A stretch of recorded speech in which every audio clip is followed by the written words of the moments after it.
زنا کی کیا حد ہے سزا کا؟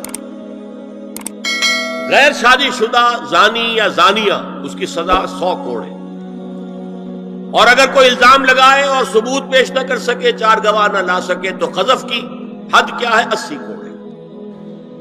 اس کے بعد اصل میں جو زنا کا سد باب کرنے کے لیے احکام ہے وہ آئے ہیں۔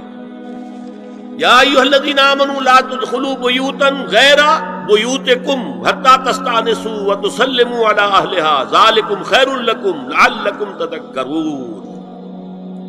اہل ایمان ہرگز مت داخل ہو اپنے گھروں کے علاوہ کسی اور گھر میں جب تک کہ تم ان کے ساتھ مانوس نہ ہو جاؤ، اذن نہ لے لو، ان پر سلام نہ کرو، یہی تمہارے لیے خیر بہتر ہے۔ اس کے بعد تفصیل آئی ہے، اس میں میں اس وقت نہیں جا رہا ہوں۔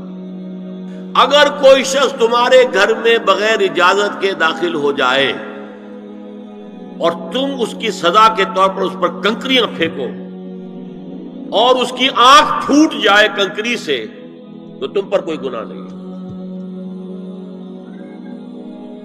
بغیر اجازت کے گھر میں آ گیا ہے، بغیر اذن کے، بغیر استئذان کے کنکریاں مارو اور کنکری سے آنکھ پھوٹ جائے، فما کان علیک من جناح، کوئی حرج نہیں۔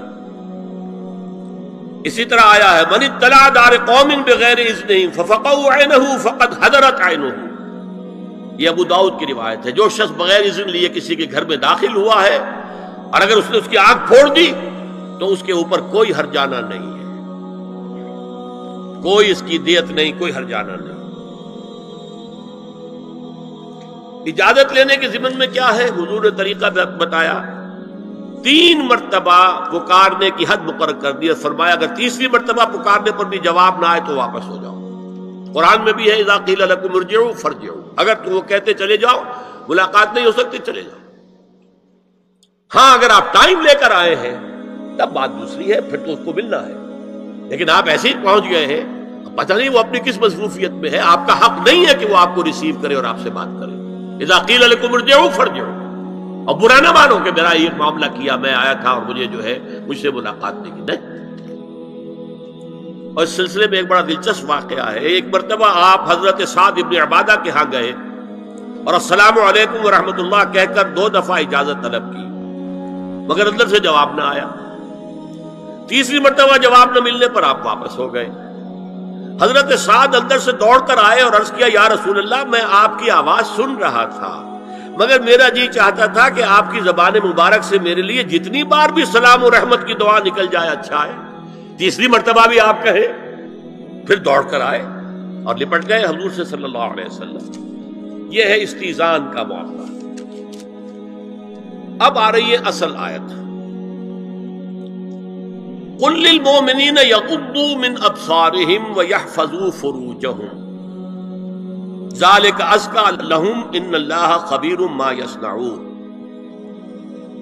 وقل للمؤمنات یغضضن من ابصارہن ویحفظن فروجہن ولا یبدین زینتہن الا ما ظہر منها وَلْيَضْرِبْنَ بِخُمُرِهِنَّ عَلَى جُيُوبِهِنَّ وَلَا يُبْدِينَ زِينَتَهُنَّ إِلَّا لِبُعُولَتِهِنَّ أَوْ آبَائِهِنَّ أَوْ آبَاءِ بُعُولَتِهِنَّ أَوْ أَبْنَائِهِنَّ أَوْ أَبْنَاءِ بُعُولَتِهِنَّ أَوْ إِخْوَانِهِنَّ أَوْ بَنِي إِخْوَانِهِنَّ أَوْ بَنِي أَخَوَاتِهِنَّ أَوْ نِسَائِهِنَّ أَوْ مَا مَلَكَتْ أَيْمَانُهُنَّ أَوِ التَّابِعِينَ غَيْرِ أُولِي الْإِرْبَةِ مِنَ الرِّجَالِ أَوِ الطَّفْلِ الَّذِينَ لَا يَظْهَرُوا عَلَى عَوْرَاتِ النِّسَاءِ وَلَا يَضْرِبْنَ بِأَرْجُلِهِنَّ لِيُعْلَمَ مَا يُخْفِينَ مِنْ زِينَتِهِنَّ وَتُوبُوا إِلَى اللَّهِ جَمِيعًا أَيُّهَا الْمُؤْمِنُونَ لَعَلَّكُمْ تُفْلِحُونَ۔ یہ لمبی آیت ہے۔ اہل ایمان، اے نبی کہہ دیجئے اہل ایمان مردوں سے اپنی نگاہیں نیچی رکھا کریں اور اپنی شرمگاہوں کی حفاظت کریں، یہی ان کے لیے زیادہ پاکیزہ عمل ہے۔ ان اللہ خبیر بما یصنعون، اور جو کچھ وہ کر رہے ہیں اللہ اس سے واقف ہے۔ وَقُلْ لِلْمُؤْمِنَاتِ یغضضن من ابصارہن، اور مومن عورتوں سے بھی کہہ دیجئے کہ وہ اپنی نگاہیں جو ہیں نیچی رکھا کریں، وَيَحْفَظْنَ فُرُوجَهُنَّ، اپنی شرمگاہوں کی حفاظت کریں، وَلَا يُبْدِينَ زِينَتَهُنَّ إِلَّا مَا ظَهَرَ مِنْهَا، اور اپنی زینت کو ظاہر نہ کیا کریں سوائے اس کے کہ جو بالکل ظاہر ہو جائے، از خود ظاہر ہو۔ دیکھیے سب سے پہلے میں آپ کو بتا چکا ہوں کہ یہ گھر کے اندر کا پردہ ہے، نگاہیں نیچی رکھنا گھر کے مرد بھی اور گھر کی عورتیں، یہ کیوں کہا گیا؟ آج آپ کے علم میں نہیں ہوگا انسیسٹ کس قدر تیزی سے پھیل رہا ہے مغرب کے اندر۔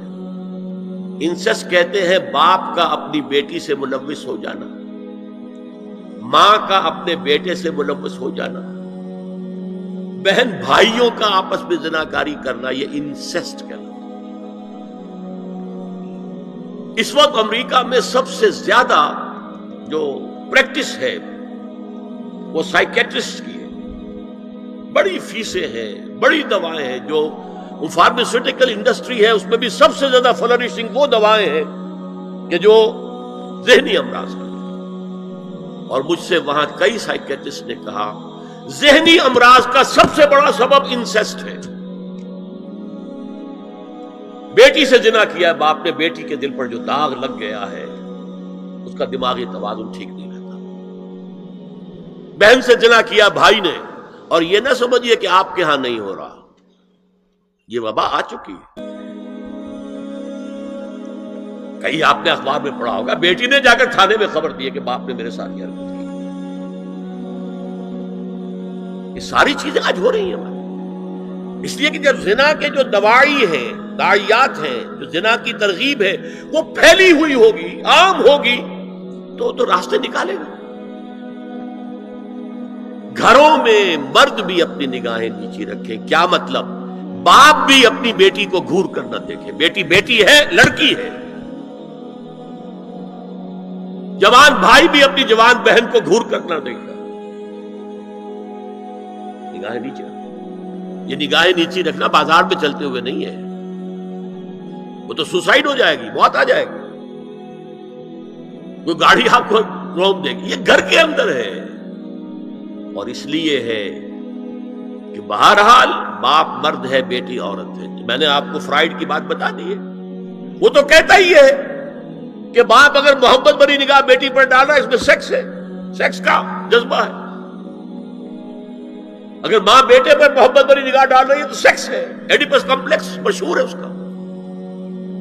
لیکن اپنی جگہ یہ ہے کہ باپ مرد ہے، بیٹی عورت ہے، بھائی مرد ہے، بہن عورت۔ لہذا گھروں کے اندر بھی اپنی نگاہوں کو نیچا رکھو۔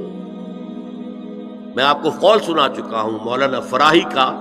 اصلاحی صاحب نے کہا جب مولانا فراہی نے مجھ سے یہ کہا کہ اصل میں سورہ احزاب میں گھر کے باہر کا پردہ ہے اور سورہ نور میں گھر کے اندر